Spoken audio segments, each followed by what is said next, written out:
before kingdoms existed. Lucifer created his first demon, and he has already broken 665 seals. His name was Lazarus. Lazarus had one purpose: to break the 666 seals and bring Lucifer back to earth. For centuries, dark cults helped him. Blood rituals, ancient symbols, all meant to break the seals. One by one, the seals fell, until only one remained. The final seal required the death of a Nephilim. A Nephilim, half light, half darkness, a power capable of breaking heaven's seals, a being powerful enough to break the final seal. But the Nephilim were gone, hunted, and erased from the world centuries ago. So Lazarus did the unthinkable. He created one by kidnapping a woman, so the baby was born with the blood of Lazarus, born from demon blood and human flesh. The child was named Samael, but the mother discovered the truth. Her child was meant to break the final seal.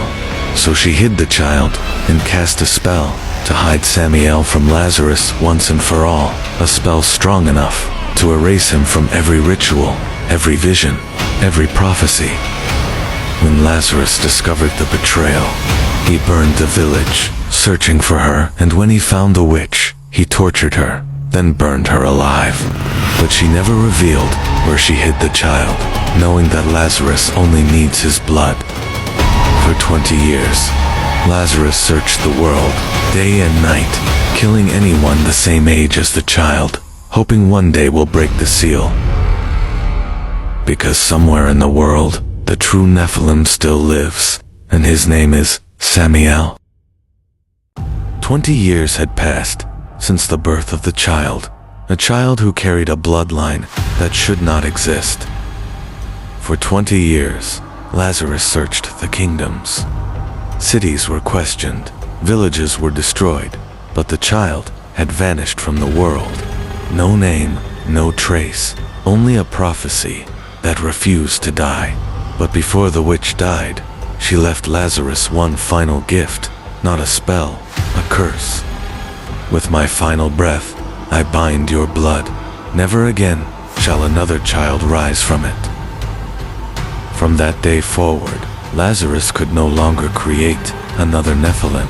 There was only one, and it was missing. Rage consumed him. If the child existed, he would find him. Soldiers were sent across the lands. Children were taken. Families disappeared in the night.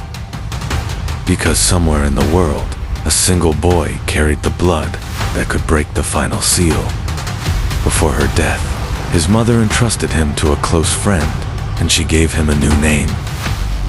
The Nephilim was erased from the world, and the boy grew up as someone else.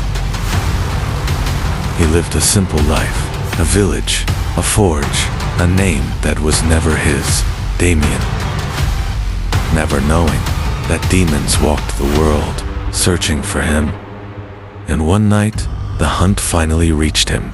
Where is Samael? The question echoed through the dungeon.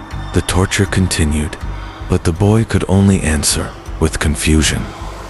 At the edge of death, the boy's body collapsed, and the world around him faded into darkness. Silence, then a voice. For 20 years, you slept. Who are you? The boy asked. The figure stepped forward. I am who you are. I am what you are. I am the chosen one. You are the chosen one. The shadow opened his eyes. Samael opens his eyes. Chains tremble, stone cracks, and then... It was just a dream. Right, it has to be. You really thought you escaped? Poor little thing. He has awakened, just as promised. My sweet, sweet child, you know nothing, down to you. You are the key, Vermereth said. Leave me alone. Samael replied. Samael remained where they left him, chained to cold stone, barely holding on to breath. One of them stopped, not out of mercy, but curiosity, watching, like he wasn't a prisoner, but something being studied.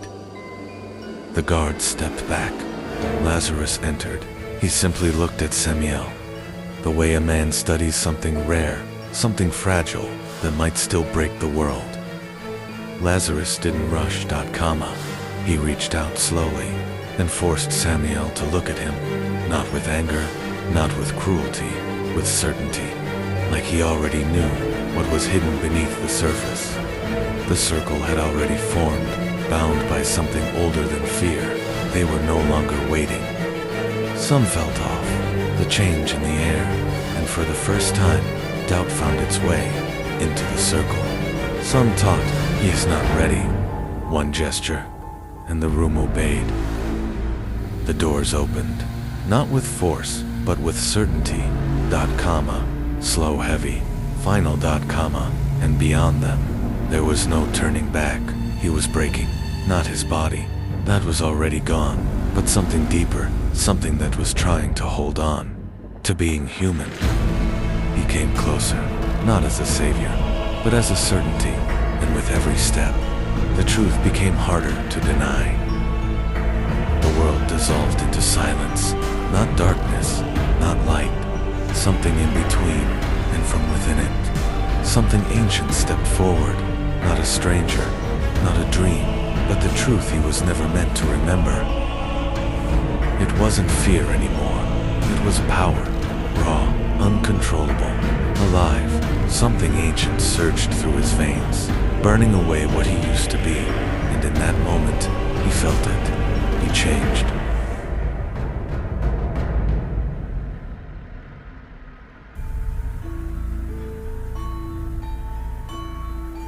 It started with pain, but this wasn't just pain. Something was moving inside him, something alive, and the more he tried to fight it, the more it took control.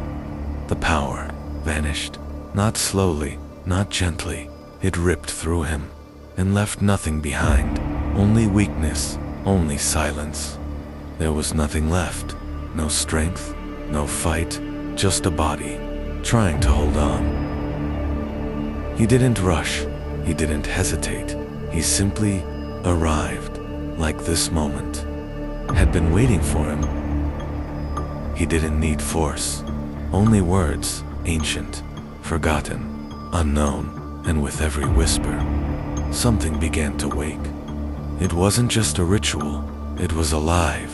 The blood moved, the sigil answered, and they all knew there was no turning back. Something broke, not the chains, not the body, reality itself, and once it opened, it couldn't be closed. Then, everything stopped. No sound, no movement, just silence. And in that silence, he opened his eyes. It wasn't a door, it was a tear, something forcing its way through. From the other side, and whatever was coming, was already watching.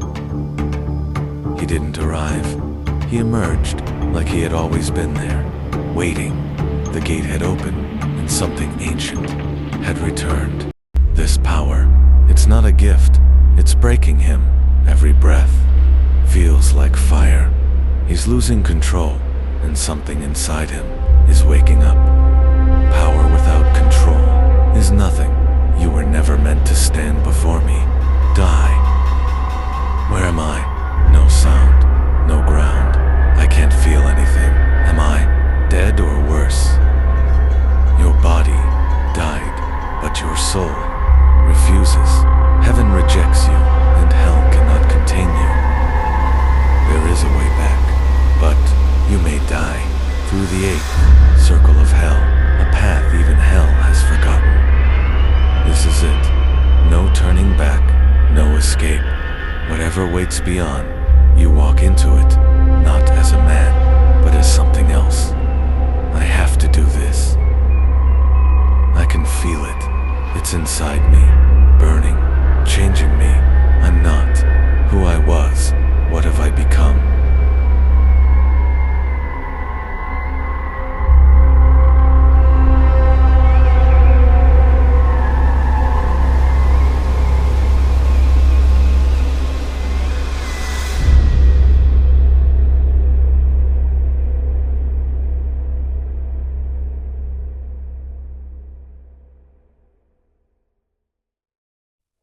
He didn't hear her coming. He didn't feel her.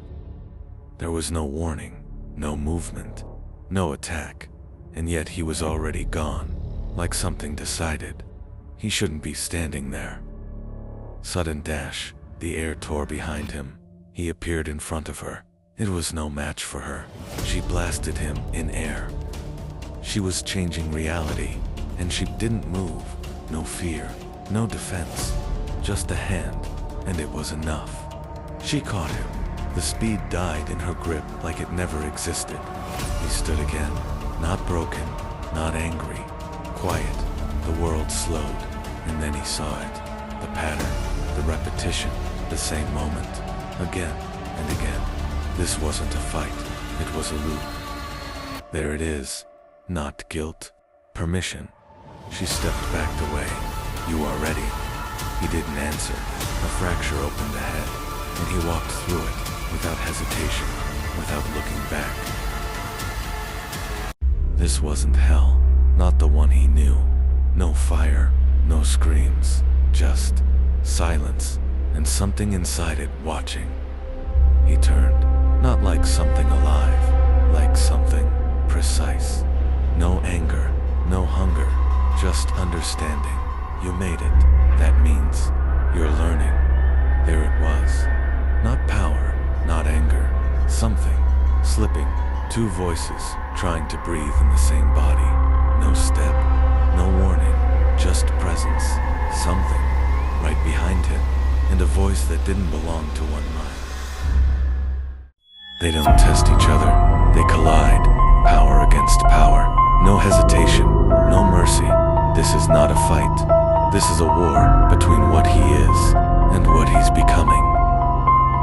On his knees, broken, humiliated, forced to look at the thing that wants to erase him, and for a second, it almost works.